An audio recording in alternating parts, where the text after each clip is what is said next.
Back in San Juan, where the Letran Knights are dominating this matchup against the San Sebastian Golden Stags, 42-25. In fact, this is their biggest lead of the game at 17 points.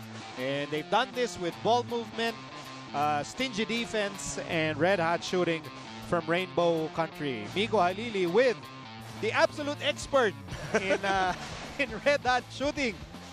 Mr. Renren Ritualo, I'm sure, can appreciate the kind of game that Letran is playing right now. Well, grabe yung sinabi mo. Tama ka dun. It was an extreme ball movement. Anong tama ako na expert ka sa three-point shooting? Oh, yun na yun. Hindi, grabe yung ball movement nila, resulting to a 48% from the field and then 7 out of 16 from the three-point area. Those 14 assists, makikita mo hindi pilit na mga pasa. It was so unselfish of them na they're looking for that extra pass and the wide open man talaga. Yung bago tumira, it's really wide open. Nobody's there to contest that shot. Sinasama pa nila ng 5 blocks. Compared sa Stags, 23% from the field, 1 out of 8 from the three-point area, and 4 assists only. We should commend also the defense of the Letran Knights doing inside the floor. Nobody can enter the paint. Lahat ng tira is challenge. So, they're really picking at the right time itong Letran Knights. Letran looking for win number 12 in this tournament, and they've they've produced points inside, they've produced points outside. Impact guys like Galvelo have contributed, but Batisier coming off the bench to score 10 points. Yes. Then in San Sebastian naman, look, they've got a lot of talented guys here. Bolanadi, Calisan, Capobres, RK Ilagan. So Letran doing their best to stop these talented scorers from producing points. Well, like I said earlier, they've been superb for their defensive side. Of course, everybody's helping each other, including that block shot by Bong Quinto. Read it pretty well that is gonna go reverse itong si Michael Calisan. Actually, parang yung mga holes nila, pinupunuan nila. I mean, they're really having a good team defense. Like you said earlier, Batisier leading the way, coming off the bench with 10 points. Galvelo also shooting 2 threes right away. You have 8. Muyang, quiet 7 points. For the Stags naman, si Calisan has 9. Sumoda has 5. And RK Ilagan has 4. Pero syempre, if you're a San Sebastian fan, gusto mo makita mo rin doon si Capobres, si Bolanadi. Maybe that will happen here in the second half with the adjustments that San Sebastian is expected to make here in the third, fourth quarters. Actually, yung pagkapanalo ng Letran Knights against the LTU Pirates, who's the number 1 team, number 2 team, grabe yung confidence booster. So iba talaga yung tinatakbo nila ngayon. In other words, what yung nakikita mo rin right now, the way they've played, except for that turnover gihikan mo, no? Okay na, ganda na no setup eh. Sabay nag-error eh. No, but the way they played in the first half is a sign for you of a very confident team. Yes. Kasi I was a player before. Pag may mga big games ka na napanalunan, the confidence level, mag-iiba talaga yung laro mo. It's gonna go up to another level. That was a confident shot by Sumoda. Twice already. Yep, Sumoda, second triple of the ball game.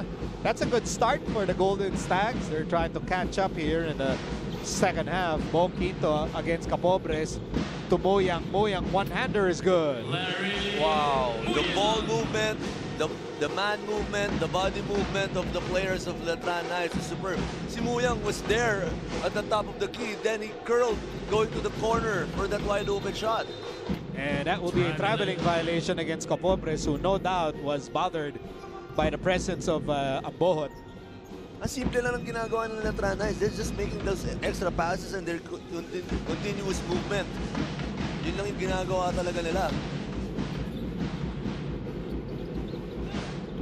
Over a minute, having gone by in this third quarter. Long rebound picked up by Capobres. Capobres to Calisan, and Ilagan fires a 3. And a rebound. Oh, ends up with Capobres for the putback. Nakaisa si Alvin Capobres doon between Larry Muyang and Ambohot. Meantime, here's Quinto. And Quinto taps it over to Galvelo. Ambohon for three. Yes, sir. Twice already. Ambohon, first time in the first half. Shot at corner three now on top of the key. Three by Ambohon. Almost an alley-oop. And it will be last touch on Somoda. Tinuwerte pa. Atong Letran Knights doon. It was a miscommunication by Ambohon and his teammate. Nobody picked Bulanadi up. Buti na lang namintis niya yung wide open shot na yun. And you've been praising the unselfishness of the Knights, and you look at the number of assists in this game. 18 field goals made from that assist passes. They make that what? 18 assists already for the Letran Knights. And then another three-point shot for Koy Galvelo. He has 11 points in the ball game. Kumpiyansa itong blue shirts. Tough move by Bulanadi. And Bulanadi will take 2 free throws. Dapat itong San Sebastian Stag. Look at that, three-pointer by Ambohon, wide open. Actually, nandun si Kalisaan, but ang taas ni Ambohon wide open. Ito yung wide open three talaga ni Galvelo. Right there. Dapat itong San Sebastian Stags, kailangan i-pressure nila ng i-pressure. Itong Letran Knights, too easy for them to break their zone defense. In other words, disrupt the ball movement. Yes, yes. Make them think. Iba naman yung look. Kasi kanina pa sila nagsa-zone Oh, there. Oh, akala ko they're gonna press. What a start in the second half for the Letran Knights. Calvo. Galvelo. Back to Calvo. Shot clock reads 11. Quinto. Galvelo. Now they're really looking for Galvelo because he's really shooting well in this game. Quinto outside. Calvo. Galvelo wide open for three. Straight but a little bit short. Oh, nanghihinayang siya. Wide open na wide open. Hindi niya na-shoot. Here's Bulanadi zigzagging inside. Bulanadi will miss. Moyang Chok collects another rebound. 8 rebounds for Larry Moyang. Calvo to Moyang. Easy pass. Easy two. Wide open. Larry Moyang. Good execution on that weekend goal play between him and Calvo. 52-32. Domination so far for the Letran Knights. So we'll be right back.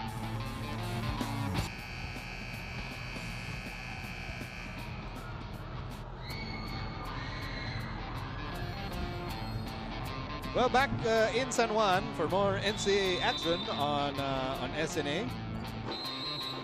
I love how they react when they see themselves on the big screen. I don't know why you cover your face. Oo nga Ayan, hindi alam niya.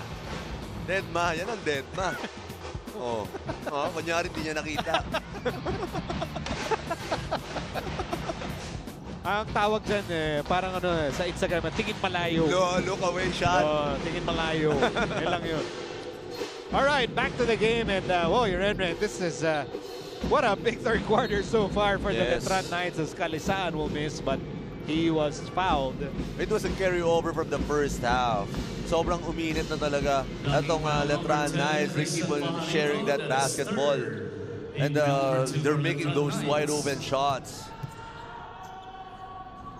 Swerte pa sa bola. Minsan natatapik na ng San Sebastian na bumabagsak pa sa kanila yung bola. A big challenge here for Michael Kalisaan and the Golden Stags. They have time to bounce back here. The question is, what can they do to stop this smooth-flowing Letran offense? Well, yun yan. Like I said earlier, they have to pressure that basketball. And medyo maging physical naman sila kasi it's too easy for these blue shirts. Well, they force a turnover there. So, they start pressuring na. That's a positive step. Yes. As we cross the 6-minute mark of the third period. De La Cruz on the right side looking for Kalisaan. Somoda has the basketball. Back to De La Cruz. Shot clock down to 7. He sets up Alvin Capombres. He pulls up and misses. Hey, nice pass there, and Somoda connects, and Somoda now with 10 points. Sabihin ko sana itong Letran Knights. kayang maglaro ng mabilis, kayang maglaro ng mabagal. They can play full court and they can play their half court offense. Let's go to Siege Tatenko. Yes, Miko. Any coach would be proud to see their players playing the way that the Letran Knights have been this season. But what makes it extra fulfilling for Coach Jeff Napa is knowing that a lot of his guys were people who were actually cut from their previous squads. Kwento ni Coach Jeff, napakasarap ito para sa akin, seeing their transition, seeing their growth. I believe everyone deserves a second chance. Marami naman daw magaling dyan. You can develop them by giving them confidence through trust. Dagdag pa ni Coach Jeff, sanay na daw siya mag-build from zero and coaching with limitations. At ang pinag-aralan niya, ang idol daw niya sa ganitong klaseng underdog coaching, walang iba kundi ang ating national team coach na si Coach Yang Yao. Back to you. That's a great pick if you're thinking about how to coach an underdog team. Maybe you don't have, let's say, all the blue chip recruits, no? Di tulad ng Adamson kunwari.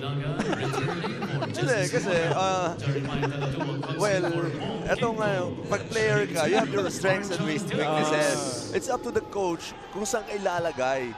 Sometimes, siyempre, kailangan ka ilagay doon sa mga strengths mo and hide your weaknesses. That's why it's a 5-on-5 play. And kailangan magtulungan talaga sa team. Every player has weaknesses also. It depends na sa tools mo or the system na itatakbo mo within the team. You know, may pinanggagalingan din kasi si Jeff. Because you have to remember, when he was in college, he was always an underdog.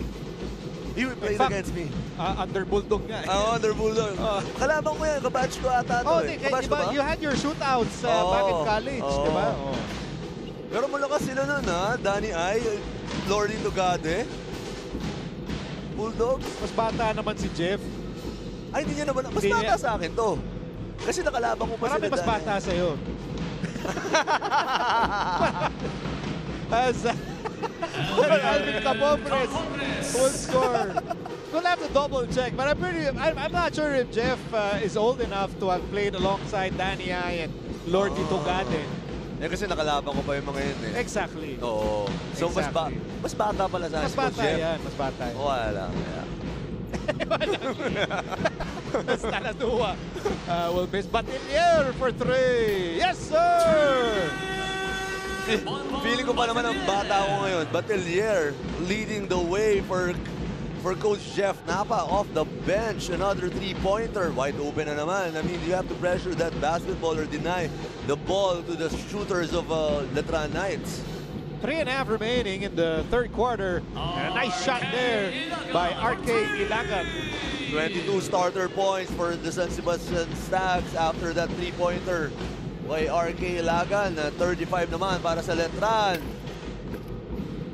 Batilier thought that he had a hot hand, but he missed that time, and De La Cruz will settle things down for the Golden Stags with 3 minutes remaining in the third period. De La Cruz on the move. Three-pointer does not work for Ian Valdez. Taladua has it. And gutsy play by De La Cruz to try and swipe the ball away. But Pajarito is fouled. Gutsy talaga. Laki na ito. Lapat din si Taladua eh. Taladua creating for that shot of Pajarito. Look at this. Wow! Behind the back by Taladua. And a perfect setup for Pajarito. Grabe yung creation ng mga players ni Coach Jeff Napa. That's why they're still on top. 55-42. Back in a moment. Back in San Juan as Amboa knocks down that 3 and Letran. Boy, they're knocking down threes in bunches in this game. Well, you have to pick your poison against this Letran Knights. If they can play inside, they can play outside. Pero this game, parehas. Inside, outside yung laro nila. And of course, the unselfishness of these players. 10 3-points made by the Knights from 10 assists. At yun, galing yes, assist. Warriors-like Parang Golden State Warriors lang yung dating daming assists, daming 3-pointers. Parito, 8 points, 3 rebounds na. And you know, sa lagay na yan, it's been a quiet game for Bong Quinto. Oo, actually. Actually, pero siya yung pinupuntahan, siya yung focal point kanina nung start ng third quarter natin. He was posting up there to initiate for his teammates, pero he was looking to pass and look for those open man.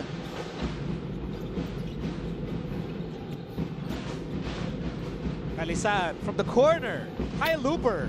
Rebound for Batilier. Approaching the last 2 minutes of the third quarter. Batilier, by the way, with 5 rebounds. Fran Yu for 3, and that's a push against Balagasay. Balagasay napapalaban sa ilalim against Kalisaan. Alam natin, Kalisaan is very physical player. Ayan, no? Binax out na ni Kalisaan. Oh, tinulak niya from behind. Itong si Kalisaan. So back to live action with 2:12 remaining in the third period. Kalisaan wants that ball. Instead, they send it to Ilagan. RK Ilagan to Bolanadi. Bolanadi against Batilier. Bolanadi nowhere to go. Fran Yu on the move all the way for 2. Fran Yu, kakapasok lang yan. Full of energy, getting that steal. You know, wild shot by Ilagan, but he was fouled. Yeah, the difference, yung kung paano sumushoot itong Letran Knights at itong San Sebastian Stags. Look at that steal by Batilier, but Fran Yu finishing the break. Balikan ko yung sinasabi ko, the way they're scoring itong San Sebastian Stags, parang hirap na hirap silang score. But itong Letran Knights, because of the ball movement, the body movement, madali para sa kanila because of their unselfishness.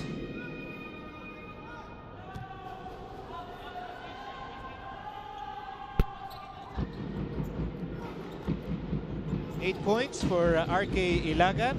However, Letran still ahead, 59-43. Steal by Bolanadi. Quickly to Ilagan. Ilagan for 3. Yes, sir! Yun. Full court press. 2-2-1 press by the Stags.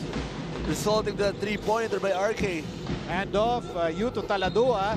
And there's a foul in the backcourt, a reach-in against the Knights. 2 straight stops by the red shirts. Ayan, makikita natin the turnover. Bolanadi came up for that steal. Ito naman, ito yung RK Ilagan 3-pointer earlier. At nakastop sila ulit. Now, ito si Kalisaan shooting 2. This could be the beginning of a San Sebastian run, something that they've wanted to do since the opening quarter. Oh, actually, 11-point lead na to with that second free throw by Kalisaan. And so Jeff Napa responds by bringing back the big boys, Larry Moyang and Bong Quinto. Paharito pa, kasama niya. Pati si JP Calvo, iniwanan niya si Fran Yu. Sabi nung backcourt ng San Sebastian, buti nilabas si Taladua. Ang lalapan nito kung pati siya kasama. Yun lang, oo nga, no? So it's Yu and Calvo in the backcourt. Calvo to Fajarito. Approaching the last minute of play in the third quarter. A miss by Calvo, an easy rebound for Bolanadi. No, pinasok ni Coach Jeff Napa 2 ball handlers to break the press of the Stags. There's Kalisaan, and he scores. Oh, good hop step by Kalisaan against Fajarito. Oh, another turnover on the Knights. But Bolanadi sends it to Capobres, but Yu is right there to break up the play, and that will be a foul on Capobres. A good recovery by the Knights, almost a turnover right there. But look at that, Kalisaan with a hop step against Fajarito. A mama move. Ito yung turnover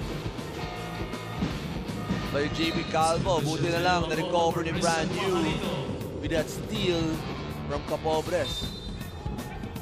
2-2-1 press.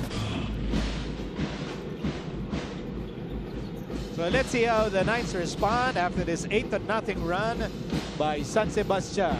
Time winding down in the third quarter. Quinto. Yu is open. Ambohon in the corner to Yu. Shot clock down to 6. Yu for 3. Straight but short.